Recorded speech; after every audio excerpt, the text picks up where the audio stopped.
Hi everyone, I am so excited to bring you a short, quick, and easy painting video today. And I'm going to jump right in with this bright white mixed with just a touch of yellow for the center. This is going to be the brightest part of the entire painting. So leave a little bit of white, like circles kind of in the middle, and just blot your yellow. This is where it's going to be the lightest, so I just wanted to fill that in first and kind of claim the space. We always want to try to start with the lighter colors first because that will help us to figure out where to put everything else. It sort of is going to make things easier for you in the long run. So just in case things get a little confusing, you're going to always have those light areas to sort of guide you and lead you where you want to go. So just always try to maintain the integrity of those light spaces if you can.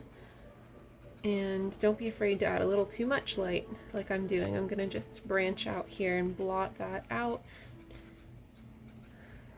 We want it to be very bright, so here's where it looks like the yellow gets a little more intense on the ground. This is going to be our ground.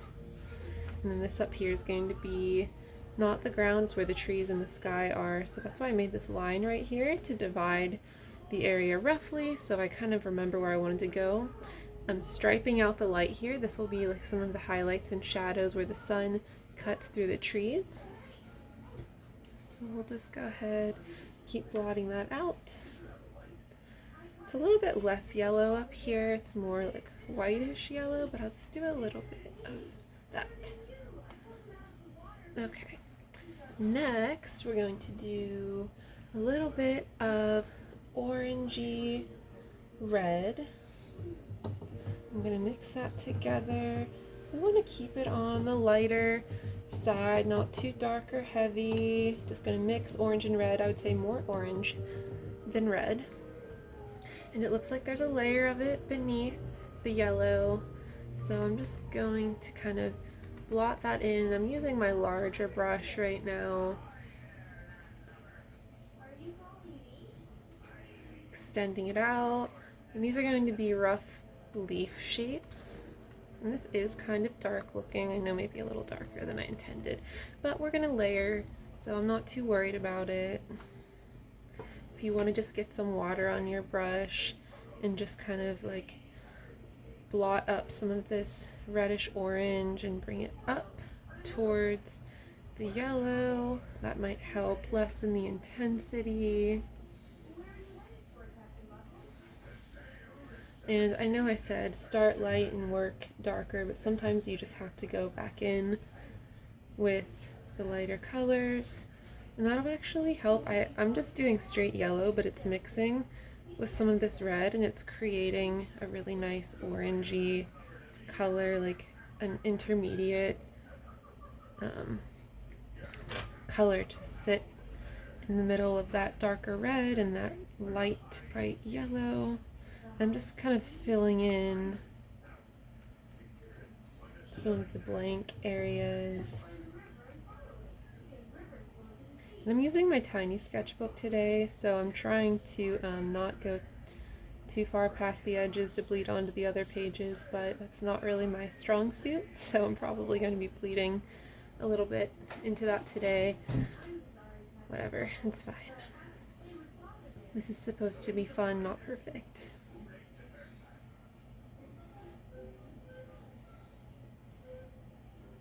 Okay.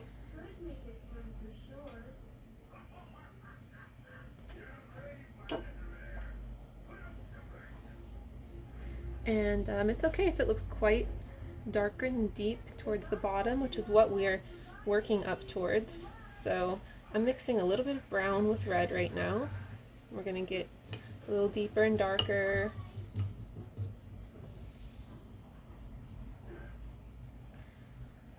and just start filling in some of our shadow areas. It looks like wherever the person who's taking this photo is standing, there might be a shadow cast. It almost looks like the shadows of trees or bushes.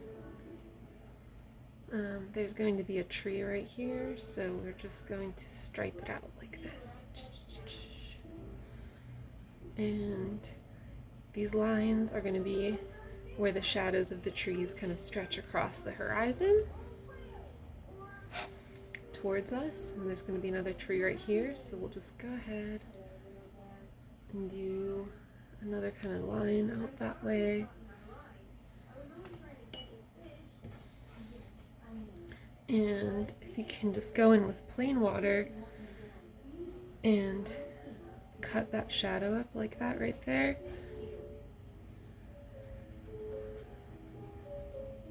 We don't want this one to extend all the way because we're trying to sort of give the illusion of depth and space.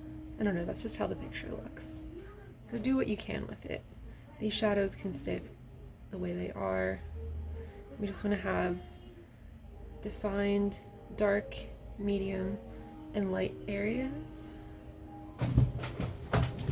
I'm going to get a little bit of cool brown, which is like a burnt umber, and I'm going to keep working on my shadow areas.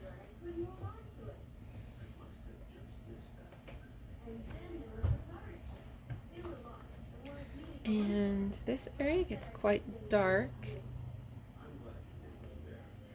I'm going to just kind of blot this brown in, keeping in mind to maintain the integrity of those shadow stripes. And it looks like it stays dark around this corner here.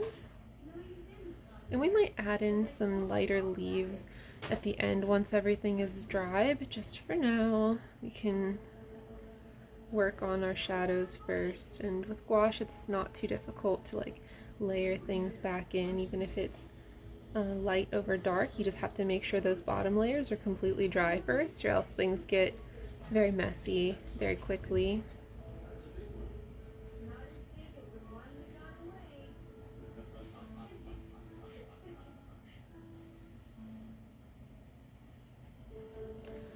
Okay, that looks alright so far.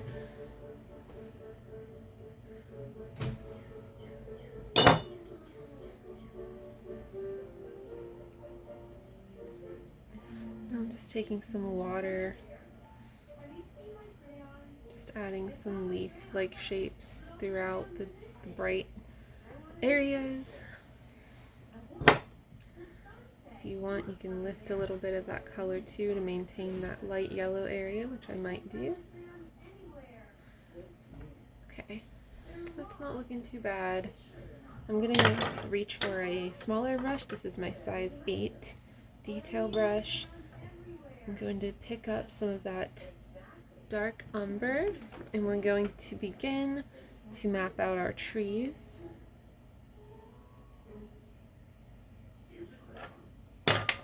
We want to kind of make them match up with the shadows that we painted earlier. If it's not perfect, that's okay. We can always go back and just trace them back in. You don't want to make your tree shapes straight up and down. We want to make them kind of curved, leaning a little bit. This is a little tree behind that tree actually, but it's almost looking better if I just make it look like a connecting branch. So maybe I'll keep it. Then I see, I see a taller tree here. Tall and dark because this area is quite dark, so I'll make my color a little thicker.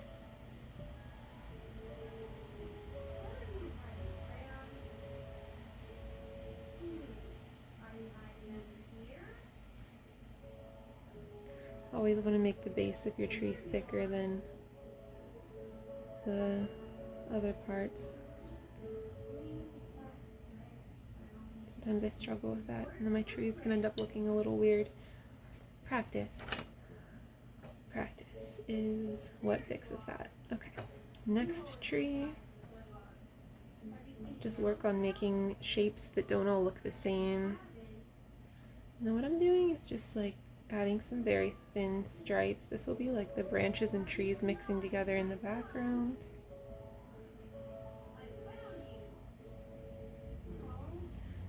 If you have a little bit of blue, you could add that to your brown branches in the background, and I'll tell you that something about the color blue makes things look like they're more in the distance than they are. So just go ahead and adding in some blue shapes to that. It'll help you.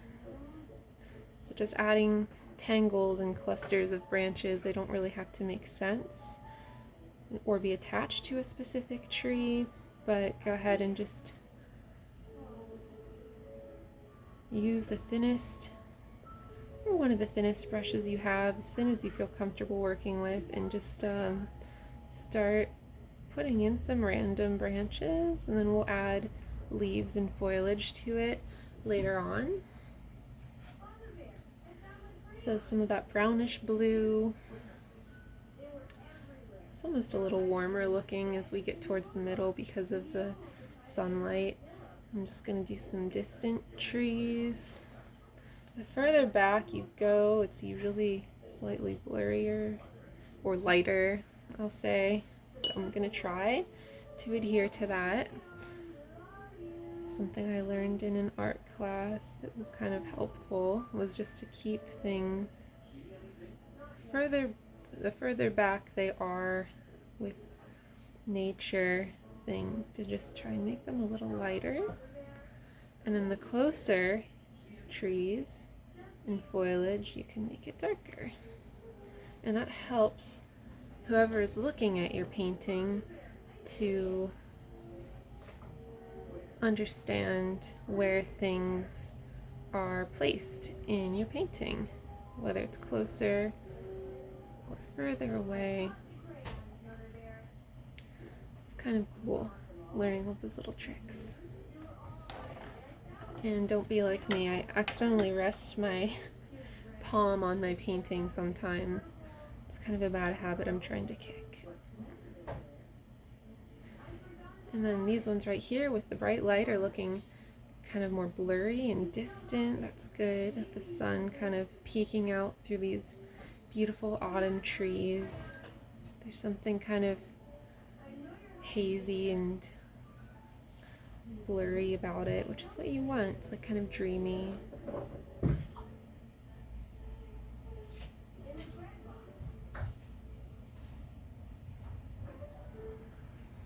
And now I'm just doing some random branches. They don't have to connect to anything, just make them look haphazard and random and kind of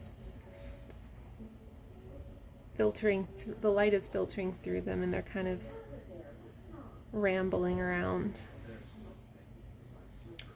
Now I'm gonna go with a little bit more of that dark, cool, that umber shade.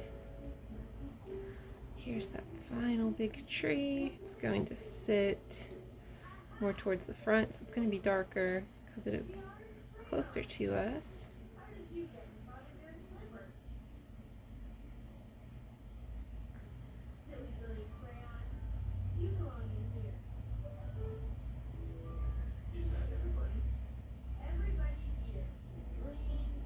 And this is like a thicker, bigger tree, so I'm just going to add to the thickness of that and extend it down a little bit further so it connects with that shadow. And now we go back in for that bluish color that I was talking about, because we're doing just some trees that are in the distance behind it, behind this tree. That doesn't look too blue, so we'll add some more blue. And this one's not supposed to be as clear and focused, so just might end up having to blur that out a little bit. adding some random branches all around, crisscrossing. It's just supposed to suggest like a thick brush.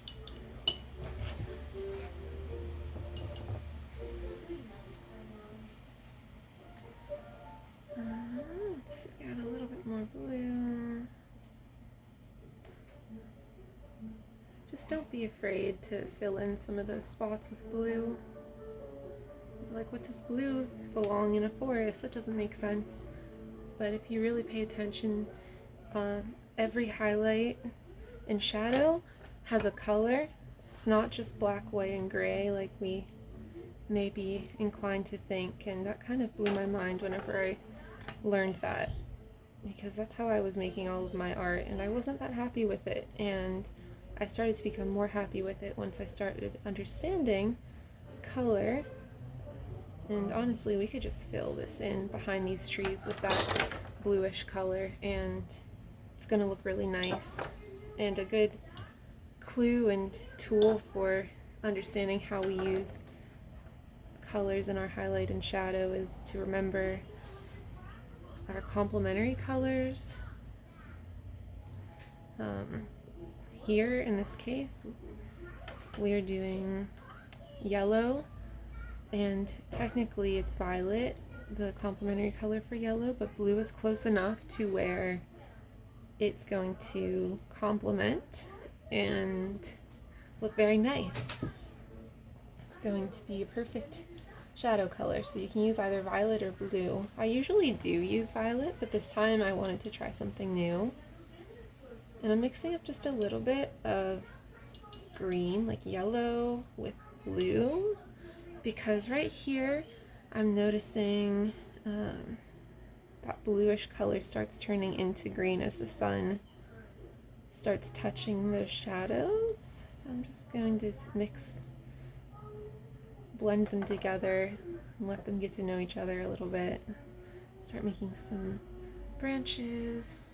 And it's not overly green, like it's not terribly obvious, but it's kind of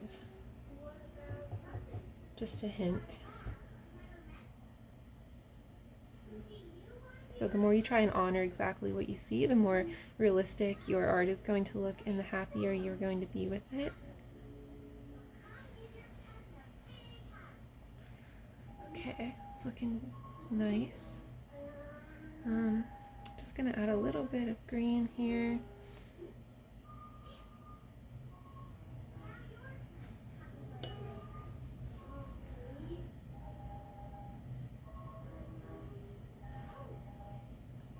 Now we're gonna start adding in some of the foliage. It doesn't have to be perfectly defined, just kind of brushy blobs are helpful. Just not covering up our bright yellow in the middle. Adding some green here. And then we'll add in more detail as time continues. Just adding in a little bit of yellow here. I think we could use some.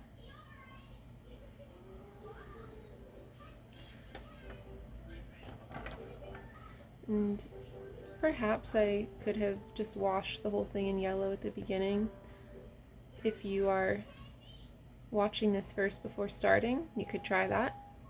That would probably look very nice and might fix some of the issues I'm having. But part of the reason why I held off too was because I thought there was enough white that maybe it could look natural by just poking itself through without just making the whole background yellow.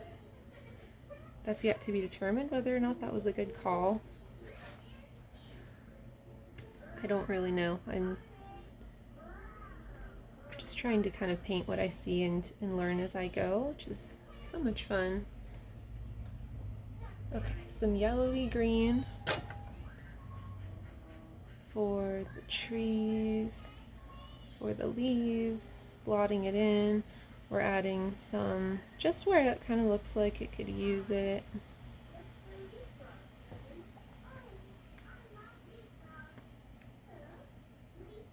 We'll add this lighter color up here and then We'll make it a little darker for some of the darker areas. Just leave this area pretty open without a whole lot of leaves. And all I'm doing is just kind of doing circular shapes that I blot out with my brush, like dabbing almost.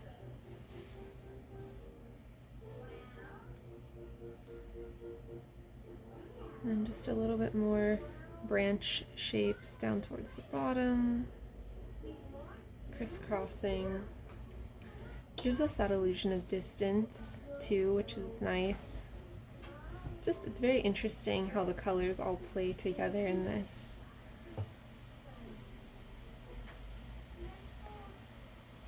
Just filling in a few of those areas that are a little too light for my liking with some water, just blending a little bit. If you see too many white spaces over where the colors start to mix, where the dark gets lighter, then feel free to just play with it a little bit and fill them in with your brush until it looks better to you. I know that might be scary advice, like just do what feels and looks right, but with painting, you're going to become more satisfied with your art the more you learn to trust that. And that's a beautiful thing to become comfortable with. We just have to give it time and patience, and it's actually quite dark over here, so I'm just gonna come back in and add a dark wash over this. It's almost black, but we're not gonna make it black. We're not gonna use the color black at all. Instead, just very dark versions of some of these, like browns and blues.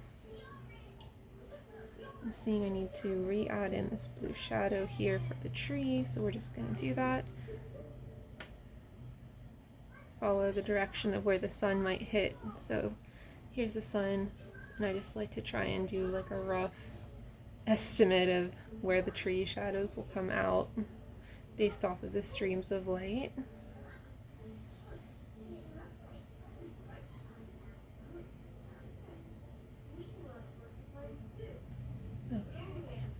Looks pretty good.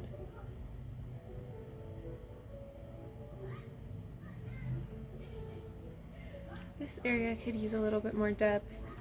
I'm thinking maybe some bluish green, but like a darker bluish green. Here we go. This looks like a good choice. So I'm just going to blot in some brushy shapes, maybe a branchy shape every once in a while.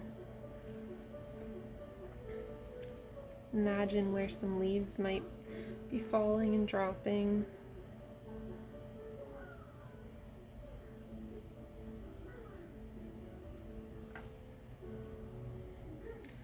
And then just a little bit of that blotted in here.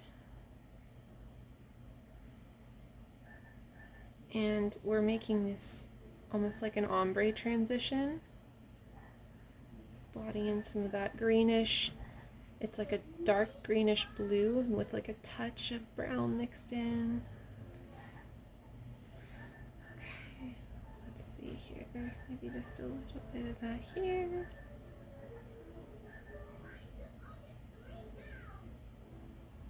It's lighter over here than it is on the left side, but still just want to add a little bit more darkness and dimension here.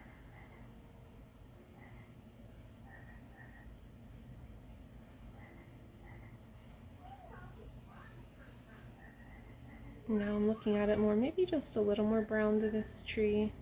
I love the light, sort of blurry look, but maybe just some darkness to the front. And leave some of the lightness, but just highlight a little bit more darkness to these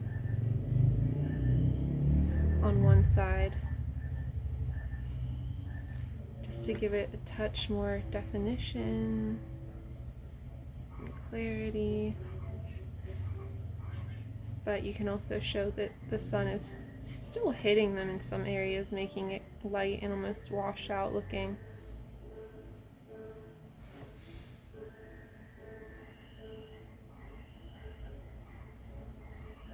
And then blobbing in some leaf-like shapes to show things are falling.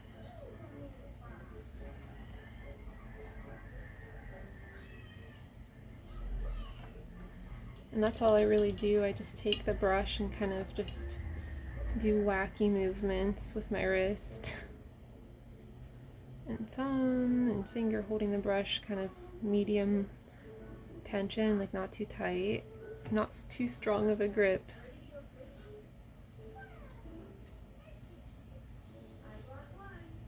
And then I'm seeing I could use a little more yellow, and this area has actually dried enough to where I can go back in. Again, it's what I love about gouache. Like I mentioned at the beginning, yeah, it's good to start from light to dark, but it doesn't have to be the end of it either. I know that I usually always end up going back in and adding in more light, and with gouache you really can, as long as you just wait for the underlayers to dry.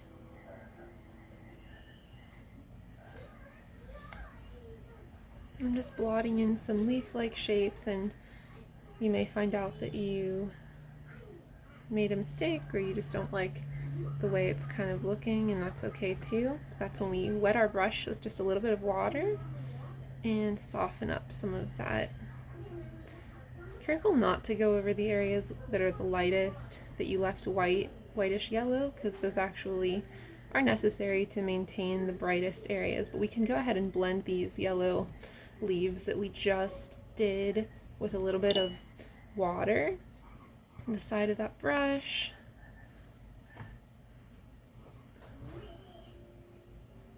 Looking nice, it's looking pretty good. Now I'm just going to add a little bit more orange over here. I think this dark area could use just a touch more definition.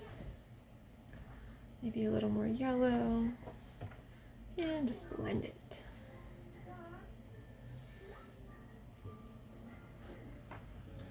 And now it's looking a little bit too light. It's just going to be this back and forth sometimes, like, oh, that's too light, and then that's too dark, and then you just have to kind of keep going over it until you feel good about it, or someone intervenes and tells you that it's time to take a break, because it's easy to drive yourself a little insane with self-criticism, or it's just really easy to not see how good your painting really looks until you step away from it for a little while, and then you may come back the next day or a couple hours later or even 10 minutes later, and you very well might just realize that it actually looks pretty good and you are satisfied with your work. So I came in with like a little bit of that dark blue mixed with brown right here, and I'm just filling in some haphazard patches of shadow.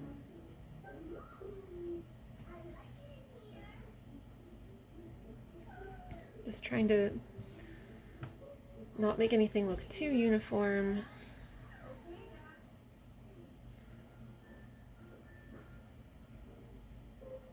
Sometimes trying to work in like a zigzag almost, or like a leaf shape, just like making your shapes kind of odd and irregular with your shadows that you're putting in can really help it to look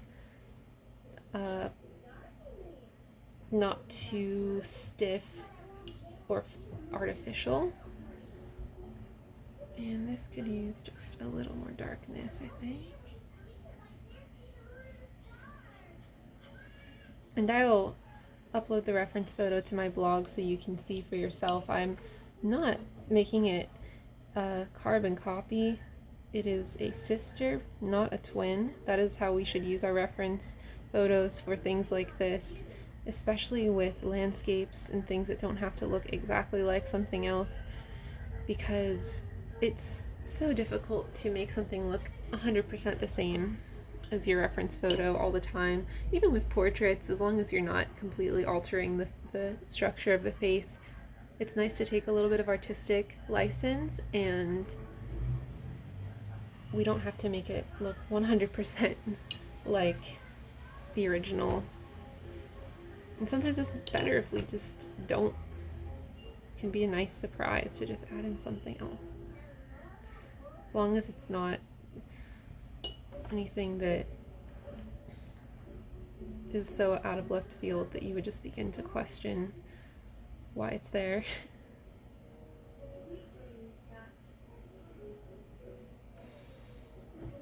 There's a little bit, I added a little bit of red in here, some brightish red,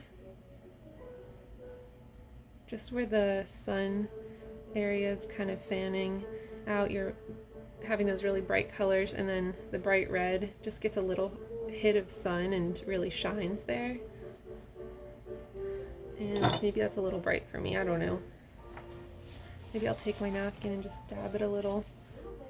That'll lift some of the color off, and then I can just go back through, and I'm getting to the point where I think I might be messing with it too much if I do too much more. So I'm cognizant of that. I'm just gonna try and finish this up here neatly and bow out while I still have my dignity left.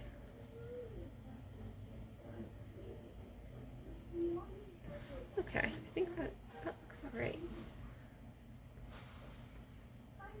So I'm just going to let this dry for a little bit, and then we can come back and look at it in just a moment. And I let it dry for just a little bit. It's still a little bit wet, but I have decided that I'm not going to add anything more to it because I kind of just really like it the way it is. If you'd like to add, a little more, you could do a touch more yellow, I suppose, to the middle if you're thinking you could use just a little more of a glow.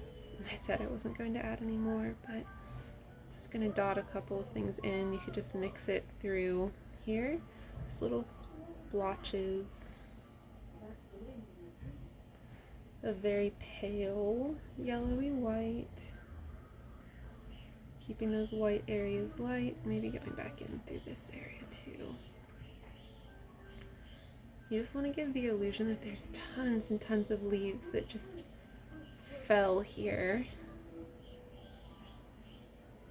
because this is a beautiful forest that has been undisturbed by man and kind of deserves to maintain its integrity and peacefulness.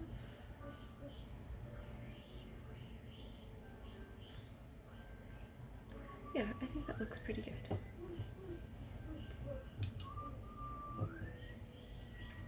I don't know if you feel the need to just make it a little bit more dark or light in some places. Just go ahead. You can't mess up too badly, I don't think. Okay.